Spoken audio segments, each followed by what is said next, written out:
Welcome, one and all, to the World of Aphalas. Aphalas is a world with a long history, a world of legends and secrets long forgotten, one of kingdoms rising and villains falling. It is a world that endures, bearing most of its scars very visibly on its surface. One does not have to look beyond the ruins of Galakaros, the lost continent of Arasin, or the many secrets within the Ruby Mist to see this case. The first book of the Defenders of Aphalas trilogy, Liberation of Destinal, as the name implies, focuses entirely on the Isle of Destinal, to the northwest. Destinal, like the rest of the lands in Aphalas, is one with a long history. It has played host to many different peoples throughout its ages. In ancient times, it was the birthplace to the dwarfs in their northern mountains and once was their great homeland. It once held a path that connected it to Arasin, a path that is now sealed by the iceberg peaks. Both these cases were ended during the Great Severing of Arasin. In its west lies the now remnants of the once great kingdom of the Dracons among the lands of Rolathine, Torinai, and Rollock. The Dracons were for many centuries the true guardians of Destinal before they were finally driven away from the land in recent years. The woods to the east of Destinal, such as the Wood of Arakan and the Darkened Wood, were once the homes to the Wood Elves, a gift that they received after rebelling against their Dark Elf kin and fleeing Shar. And finally, upon the eastern side of Destinal, in and beyond the River or Vale, stands the lands of humans. Whilst other videos are going to go into more detail about the political situation of Destinal and the rest of Aphalas, as these do change a lot, Liberation of Destinal takes place at the ending point of the War of the Four Houses. These were fought between houses Telik to the north, Revket to the west, Quoshril in the centre, and Matten to the east. This conflict started as mere skirmishes centered around the Wood of Arakan, primarily between Telik and Quoshril, two houses that once stood under the same banner. The instigator of these skirmishes was Lord Taros of House Telik, a man who many Talesians would rather forget due to his arrogant and untrusting nature. He would also be the last Lord of Telik before this story begins. Whilst this video is not about this war, it is important to mention it, as it not only weakened four houses that in conflicts past were the first to respond to outside threats that came to Destinal, but also threats that were focused at other parts of Aphalas. But it also played a bigger factor in that it blinded them to what occurred in the west of Destinal at this point.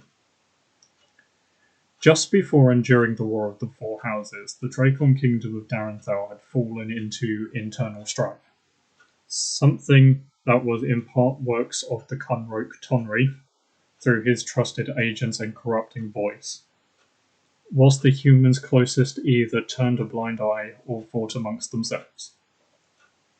Tonreef launched a new attack 2 years before the first battle within the War of the Four Houses into Darenthal with his hordes of demonic Miada and larger Korathadar.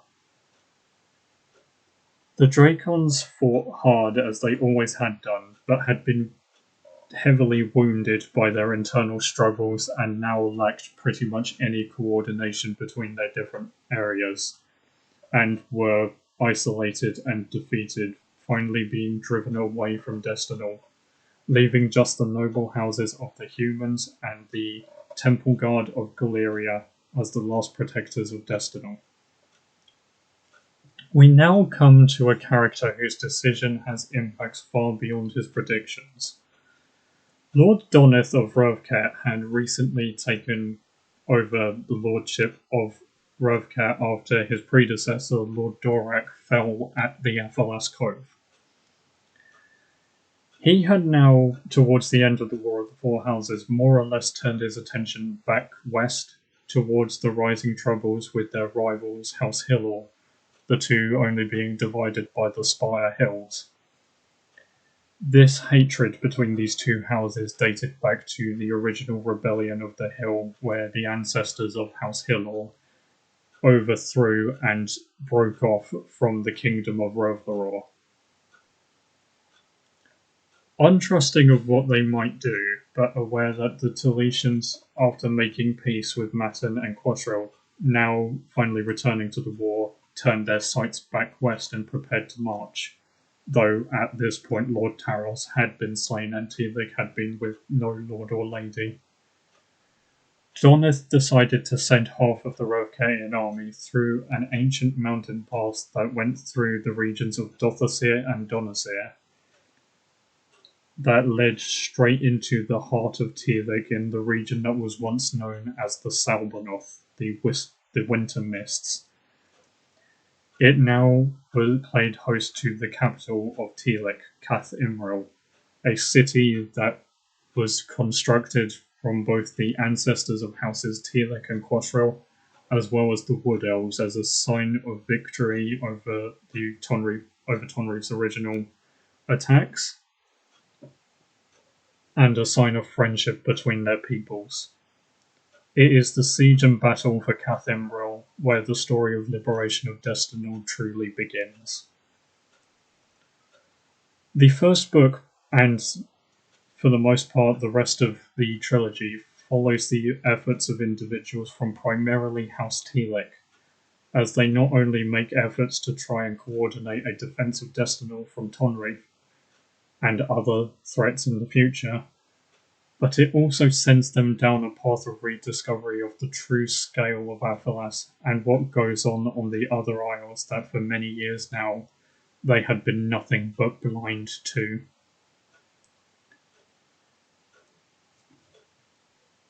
That is all for today. This was a brief overview of the setting the scene for the first book of the trilogy. It is my first book. The trilogy is my first full-fledged story, and yes, these maps and this video have both taken quite some time to put together, so please comment and like, subscribe if you want to, please share with your friends if you are interested. Follow us on Facebook and Instagram, and in the link in the description I shall be putting a link to currently the only place where you can purchase some copies of Liberation of Destinal, which is only on eBay for now, though I am working on getting them established elsewhere. Anyway, for now, thank you, and once again, welcome to the Kingdom of Aphalas and the rest of Fellow Mind Books.